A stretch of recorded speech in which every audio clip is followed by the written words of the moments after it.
Bom dia. Estamos aqui de volta, né? Depois desse tempinho separados e vamos tentar aqui revisar um pouquinho da nossa matéria. Nós vamos começar a revisão da parte de aparelho reprodutor, masculino e feminino.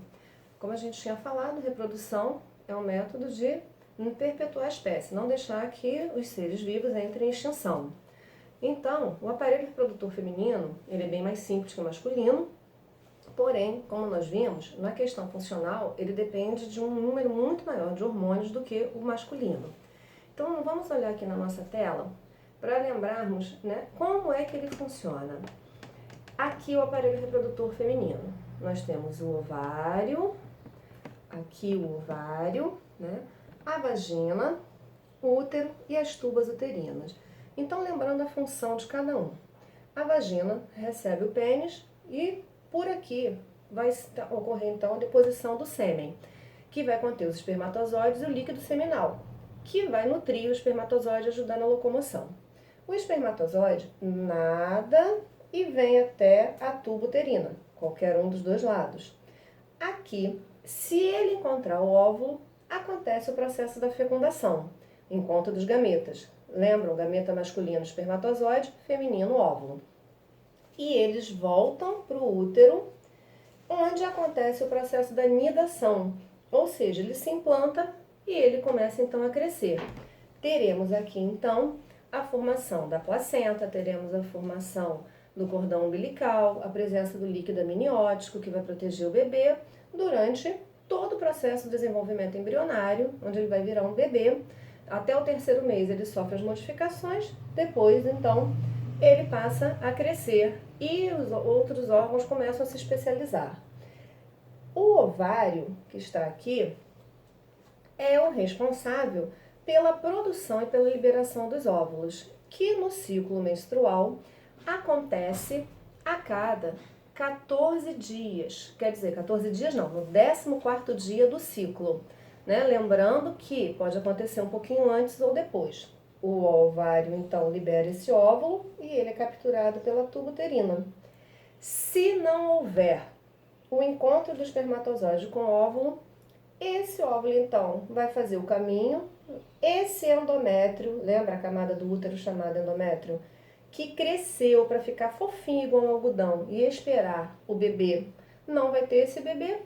Ele, então, se desfaz acontecendo o processo da menstruação. O óvulo e a parede do endométrio se desfazem, os vasos sanguíneos se desfazem e aí acontece o processo da menstruação. Vamos agora ver o masculino. Aqui nós temos o aparelho reprodutor masculino. Como eu falei antes, ele tem um número muito maior de órgãos, porém a funcionalidade dele é muito mais fácil. Ele não depende de um monte de hormônios. Ele vai usar em maior quantidade a testosterona. Aqui no testículo é produzido o espermatozoide, mas ele não está pronto. Acima do testículo nós temos o epidídimo, onde ele sofre a maturação. Ele fica ali pronto, esperando uns 2 dias para ser usado. Se ele não for usado, ele acontece o quê? Se desfaz no processo de lise, né? As vesículas desmancham ele e ele é reabsorvido. Então, o espermatozoide é uma célula que está sempre nova, diferente do óvulo. O óvulo, ele nasce com a mulher. Se uma mulher tiver 36 anos, seus óvulos têm 36 anos. Se ela tiver 50 e ainda estiver ovulando, não tiver entrado no processo da menopausa, ele vai ter também essa idade. Agora, o espermatozoide não. Ele é produzido numa média de cada 48 horas. Por isso que nós vemos pessoas, homens mais maduros, conseguindo ainda, né, ser pai, o que não acontece com as mulheres. Elas entram no processo quando chegam numa certa idade, onde elas param de produzir os óvulos, os hormônios param de ser produzidos e elas não ovulam mais, que é a menopausa. Então, voltando. Produzimos aqui no testículo o espermatozoide, ele amadurece no epidídimo e, se houver a ejaculação, ele vai seguir pelo ducto deferente. E aí, então, ele vai passar pela próstata e nós vamos ter aqui a vesícula seminal. Na próstata e na vesícula seminal, o espermatozoide recebe os líquidos que vão fazer o quê? Lavar o canal da uretra, que, lembrando, é comum ao sistema urinário, né, onde passa também a urina. Vai lavar para tirar a acidez da urina. Esse líquido ajuda na locomoção do espermatozoide dentro do corpo da mulher e também vai nutrir esse espermatozoide. Por quê? Como nós falamos antes, a ovulação acontece no 14º dia. Porém, esse ciclo menstrual não é muito certo. Essa ovulação pode acontecer um pouquinho depois. Então, o espermatozoide fica nesse líquido um pouquinho, né, lá dentro da tuba uterina, lá no corpo da mulher, e com esse líquido, banhado nesse líquido, para poder se nutrir um pouquinho e esperar ver se vai aparecer ou não um óvulo. E aí, então, no momento da ejaculação, ele percorreu todo esse caminho, recebeu o líquido seminal e ele passa a se chamar sêmen e acontece a ejaculação através do pênis. O pênis necessita, para haver o ato sexual, estar dentro do canal feminino da mulher, o canal da vagina. Bom, nós falamos que é preciso, no 14º dia, para haver uma gravidez, que haja ovulação. Isso é considerado período fértil.